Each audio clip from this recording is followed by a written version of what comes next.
जमीन विवाद के कुछ ऐसे मामले जो कि काफी बड़े मामले नहीं है, छोटे मामले हैं। आखिर वो छोटे मामले कौन कौन से हैं? भूमि सुधार जो है उपसमाहर्ता यानी क्या क्या है? ये भूमि सुधार उपसमाहर्ता न्यायालय और किन मामले को लेकर, ऐसे जो भी मामले हैं वो कौन कौन से मामले हैं जिसको लेकर जो है आप भूमि सुधार उपसमाहर्ता के न्यायालय में यानी कोर्ट में जो है आप जा सकते हैं। आखिर वो जो मामला है वो मामला को जानना बेहद जरूरी है कि आखिर कौन सा ऐसा मामला जिसको लेकर जा सकते हैं, कौन से ऐसे मामले जिसको लेकर नहीं जा सकते हैं। ठीक है, तो देखें, भूमि सुधार यानी जो भी आपकी त्रुटि है या आपके साथ जो समस्या है उसका सुधार, और जो यहाँ उपसमाहर्ता है, इंग्लिश में अगर आप जानना चाहें तो यानी पूरा जो नाम है वो एक तरह से पोस्ट भी है, वो है लैंड रिफॉर्म्स डिप्टी कलेक्टर। ठीक है, DEPUTI डिप्टी कलेक्टर। तो ये पोस्ट है, और ये पोस्ट जो है यानी इनका काम है, इनका जो कोर्ट है, इसमें आप जो है कुछ ऐसी समस्याएं जो कि बहुत बड़ी समस्या नहीं है उस समस्या को लेकर जा सकते हैं। लेकिन ये जो है यानी ये कोर्ट कहाँ मिलेगा आपको? आप जो है जिस भी राज्य से बिलोंग करते हैं, हो सकता है कि उस राज्य में अगर ये पोस्ट आपका, आप देख लें कि लैंड रिफॉर्म्स जो है उसके जो डिप्टी कलेक्टर हैं वो जो है आपका कार्यालय कहाँ है, आप सर्च कर सकते हैं, ढूंढ कर निकाल सकते हैं। तो आप जिस राज्य से बिलोंग करते हैं, आपका जो जिला होगा तो जिला में कार्यालय होगा, और आपका जो अनुमंडल है तो अनुमंडल में भी हो सकता है कि कार्यालय होगा। ठीक है, तो जिला जो है या अनुमंडल जो भी आपका कार्यालय है, आप वहां पर जाएंगे, और जाने के बाद सबसे बड़ी बात है कि अब ये ठीक है आप वहां चले जाएंगे, लेकिन आपका समस्या वहां सुना जाएगा कि नहीं सुना जाएगा, ये भी समझना बेहद जरूरी है। देखिए, आप वहां पर जाएंगे लेकिन आपका समस्या नहीं सुना जाएगा तो कितना ये जो है एक तरह से आप वहां पर जो है कुछ कर ही नहीं पाएंगे, यानी वो प्रक्रिया का सुनवाई वहां पर होगा ही नहीं। तो ये जानना बेहद जरूरी है कि आप कौन से मामले लेकर जा सकते हैं, कौन से मामले को लेकर नहीं जा सकते हैं। देखें, तो ये जो विवाद है, सबसे पहला यानी जो है कि आप जो यहाँ पर जा सकते हैं इनके पास, वो है जमीन का विभाजन। ठीक है, यानी ये जो मामला है ये लेकर जो है आप केस फाइल कर सकते हैं, इनके पास शिकायत कर सकते हैं। ये एक जमीन का जो है विभाजन, तो आप समझ गए होंगे कि जो आपकी जमीन है उसका अगर सही तरीके से विभाजन नहीं हुआ है तो उस मामले को लेकर जो है आप जा सकते हैं। ठीक है, अब है कि जो बेदखली है, अब यानी संपत्ति आपकी है लेकिन आप उससे बेदखल हैं।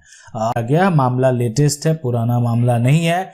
हाल ही में जो है आपको बेदखल कर दिया गया, आपको वो अपना कोई दादागिरी दिखा के, मैंने बहुत सारा लोग जो है आगे टूट जाए इस पे, इस जमीन पर, और इसका जो है इसको कब्जा कर ले, तो कौन सी बड़ी बात है? आप एक अकेला आदमी उसको क्या कर सकता है? कुछ नहीं कर सकता है।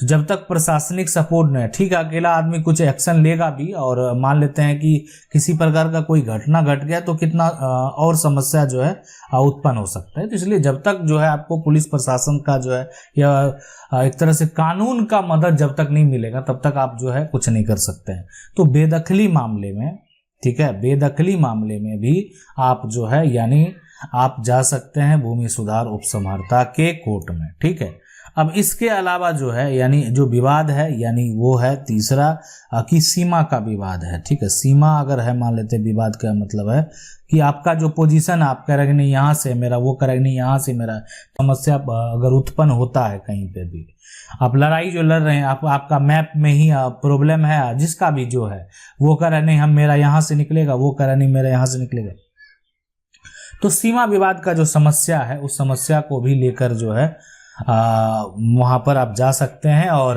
केस फाइल कर सकते हैं। आप जो है देखें, केस फाइल अगर आप करेंगे सबसे पहले तो आपको उसके लिए जो वहां पर हैं, वहां के जो वकील हैं, ठीक है, जो सिविल लॉयर हैं, उनसे संपर्क कर लें। वकील के माध्यम से आपका जो डॉक्यूमेंट देने का तरीका होगा, स्टेटमेंट यानी एक रिपोर्ट जो है वो बनाने का जो तरीका होगा, ठीक है, वो एक प्रॉपर वे से होगा कि आखिर आपका मामला क्या है। बहुत लोग ऐसे हैं, मान लेते हैं उनके पास जानकारी नहीं है, वो उतना तरीके से ना आवेदन दे सकते हैं ना दस्तावेज दे सकते हैं, तो उनसे वो संभव नहीं है।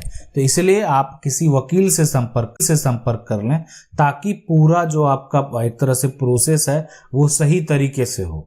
ठीक है, और वहां पर आप बात कर लेंगे कि जो वकील अच्छे हैं, जो मामला सिविल का देखते हैं, इस प्रकार के मामले को देखते हैं, तो आप उनसे संपर्क कर लेंगे। और उसके बाद जो है सारा प्रक्रिया, जो भी वो कागजात कहेंगे, वो कागजात आपको, जो डॉक्यूमेंट है वो ओरिजिनल या उसका जो कॉपी है वो आपको देना पड़ सकता है। वो डिपेंड करते हैं कि वकील जो आपके हैं वो आपसे क्या डिमांड करना है। ठीक है, तो ये जो समस्या है, उसके अलावा जैसे आप जा रहे हैं ना, आपको ये समस्या है, तो ये समस्या इसके अलावा जो है, मान लेते हैं कोई ऐसा मामला, जैसे ये तो हो गया कि एक तरह से सीमा विवाद है, सीमा का विवाद भी है, मान लेते हैं अभी यहाँ इस तरह का सीमा जो है ना, यहाँ पर इस विवाद के लिए लड़ाई हो रहा है, तो सीमा विवाद एक बड़ा विवाद है और इसके लिए भी आप जा सकते हैं। और उसके साथ जो है यहाँ पर चौथा जो है वो अतिक्रमण है। ठीक है, अतिक्रमण का अगर कोई मामला है, ठीक है, तो भी आप जो है यहाँ पर जा सकते हैं, केस फाइल जो है कर सकते हैं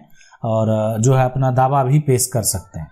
अब इसके अलावा तो ये सारा हो गया। अब इसके अलावा जो है चौथा, यानी अगर पांचवा की बात करें, तो पांचवा वो समस्या है कि अगर जो एक तरह से आपकी जमीन है और ये जमीन आप मान लेते हैं नहीं बेचे हैं, ठीक है, नहीं, ये जमीन नहीं बेचा गया है, नहीं बेचे हैं, ठीक है, बेचे हैं, लेकिन इसका जो है मोटेशन कर दिया गया, या जमीन जो है इसको सरकारी बना दिया गया मोटेशन करके। ठीक है, सर्वे करके नहीं, वो दोनों मामले अलग अलग हैं। मोटेशन करके इसको सरकारी बना दिया गया। अब ये जो है, जो अंचल के अधिकारी हैं वो क्या करते हैं, इसका गलत मोटेशन कर देते हैं और गलत मोटेशन करके जो है इस जमीन को वो क्या किए, सरकारी बना दिए। तो अगर वो ऐसा कर दिए, अब इस जमीन को अगर सरकारी बना दिए हैं, तो उस केस में, ठीक है, उस केस में क्या होगा कि आप जो मोटेशन है, यानी पुनः जो है अपना जमीन को अपने जो है जमाबंदी में प्राप्त करने के लिए, अपने जो आपका खाता है उसमें जो प्लॉट नंबर है उसमें अपडेट करने के लिए आप जो है केस फाइल कर सकते हैं। म्यूटेशन अपील का आप जो केस फाइल यहाँ पर कर सकते हैं। ठीक है, म्यूटेशन है ना, सन का जो है केस आप कर सकते हैं।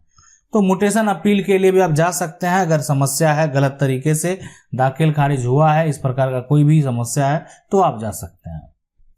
इसके अलावा अगर कोई भी गलत जो है म्यूटेशन अगर होता है, ठीक है, तो उनका जो भी गलत म्यूटेशन का आदेश है, ठीक है, कोई आदेश, अब आदेश के आपको क्या करना, विरुद्ध जाना। मतलब आप उस आदेश को, अगर कोई गलत म्यूटेशन हो गया है या आपका म्यूटेशन जो है एक तरह से रिजेक्ट हो गया, तो अब आप तो क्या करेंगे, उस आदेश के विरुद्ध जाएंगे, अपोजिट जाएंगे। तो एक सबसे पहले क्या करना, आपको उस आदेश का नकल प्राप्त कर लेना है ना। आदेश के विरुद्ध जो है, तो सबसे पहले आपको क्या करना है कि आदेश का नकल आपको प्राप्त कर लेना है। और वो जो नकल होगा वो एक तरह से वेरीफाइड होगा, कार्यालय से वेरीफाइड होना चाहिए, ये लीगल है। आप नकल के लिए अप्लाई करेंगे, फॉर्म अप्लाई करेंगे, आपको नकल मिल जाएगा। अब उसके बाद एक जो है समय सीमा दिया जाता है कि आप जो है उसके विरुद्ध कब तक जो है एक तरह से चैलेंज कर सकते हैं। तो आप जो है अब आपको केस फाइल करना होगा कहाँ पर, तो वो आपको जाना होगा वही भूमि जो है सुधार उप यहाँ पर समहर्ता, ठीक है, समहर्ता कोर्ट। तो आप जाएंगे सबसे पहले भूमि सुधार उप समहर्ता कोर्ट, और आपको क्या करना होगा, यानी आप वहां पर जाएंगे तो आपको एक अपील दायर करनी होगी वहां पर, ठीक है। और उसके बाद जो है जब आप अपील दायर करेंगे, जब आपका नंबर आएगा उस समय आपकी बातों को सुना जाएगा, आपके डॉक्यूमेंट को वेरीफाई किया जाएगा और देखा जाएगा कि क्या सही में आपके साथ जो है वो एक तरह से त्रुटि हुई है ना। अगर आपके साथ गलती हुई है, आपके साथ अगर धोखा हुआ है, ठीक है, आपके साथ गलत किया गया है, तो आपकी वो जो समस्या है उसका हल जो है वो निकाल दिया जाएगा। मतलब उस पर एक जजमेंट दे दिया जाएगा और उस जजमेंट का पालन जो है फिर जो एक तरह से जो रेवेन्यू ऑफिसर हैं, जो आदेश दिया गया म्यूटेशन के लिए, वो उनको पालन करना होगा। जो अंचल के अधिकारी हैं उनको यह आदेश जो है उसका पालन करना होगा, इसलिए कि अब जो है यानी उसके ऊपर का आदेश आ गया है। अब उनको जो पुराना जो भी आदेश एक तरह से जो अंचल के अधिकारी के द्वारा दिया गया था वो सारा कुछ जो कैंसिल कर दिया जाएगा। ठीक है, आशा करता है वीडियो अच्छा लगा होगा। वीडियो को लाइक जरूर करना, चैनल को पहली बार देख रहे हैं सब्सक्राइब करके जो बेल आइकन है उसको जरूर दबा लें। मिलते हैं अगले वीडियो में, तब तक के लिए जय हिंद।